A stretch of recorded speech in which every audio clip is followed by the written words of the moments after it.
What is up, everyone? Net neutrality here, and today we're not here to talk about net neutrality, but we are doing our first CD review since 2016, and it is Loaded by the Velvet Underground.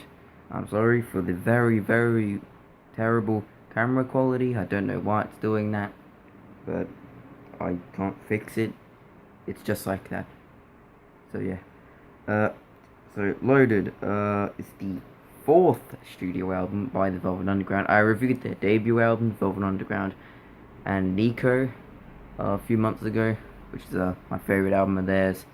So yeah, recorded from April to August of 1970 at Atlantic Recording Studios in New York City.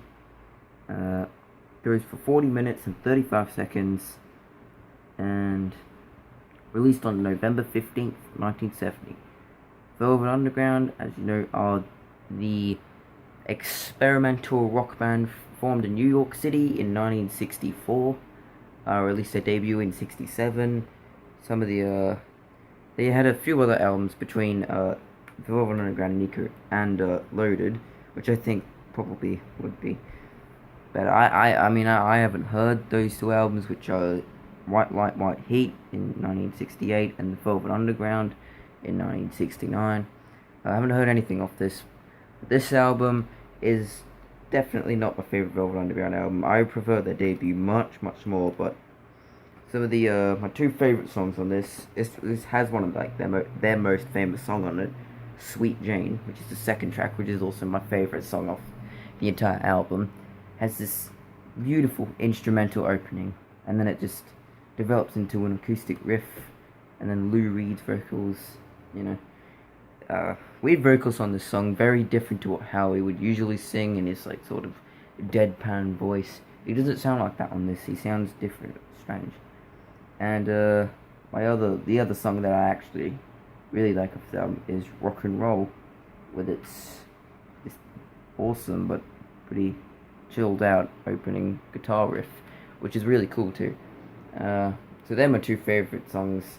I listened to the whole album, and there's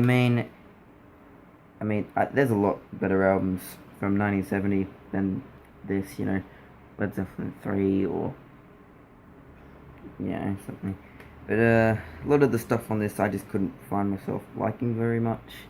It was just kind of, I found myself being pretty bored by the final track called Sweet Nuthin, which goes for 7.5 minutes. It's pretty long. But I don't think there's anything wrong with really long songs. It's just as long as it stays fresh. But it's just most of the stuff on this album I just couldn't really. Yeah, I like the Velvet Underground, but Loaded, just the album, I just couldn't find myself liking it very much. And it was just, yeah. But it does have a couple of really good tracks on it.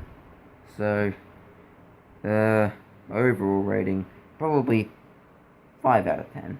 It's not very good, and don't get me wrong, I love Velvet Underground, mostly their debut record, but it's just this album, I just couldn't really find anything I liked that much on it. So yeah, 5 out of 10. But that was the first CD review, but the next album we're going to review is one that just arrived. I'm looking really forward to this one, which is also from 70s, from 1972, which is Exile on Main Street by the Rolling Stones, on vinyl review. So yeah, I'm looking to a lot forward to this than Loaded, but it comes with 2 whole actual vinyls. So here's the first one with all these songs, stuff like Rocks Off, Rip This Joint, Casino Boogie, Tumbling Dice. It's just, yeah. But there's still another entire record with even more songs. 18 tracks on this album. It's a double. Songs Happy, Ventilator Blues, Stop Breaking Down, Shine a Light. I think this one's probably my favorite side, or maybe it's side one, I don't know. So yeah, that'll be I think our 5th Rolling Stones review. So yeah, looking forward. Hopefully I can get that done soon. I hope. Excuse me. Maybe I won't.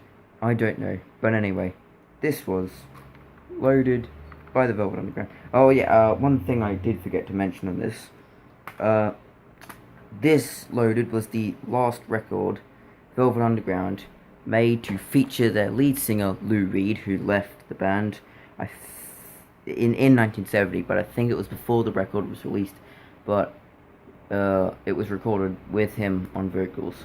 So yeah, they did stay around for like another 3 years after this album was made, but I just would not recommend listening to anything past this. But even this really wasn't really my kind of taste. It was, I think I prefer the earlier stuff, which is a pretty hipster thing to say, but I think it's just my opinion, you know. But if you like rock and roll, like 90s, early 70s rock and roll, give this a listen. So yeah, I will see you in the next video. Goodbye.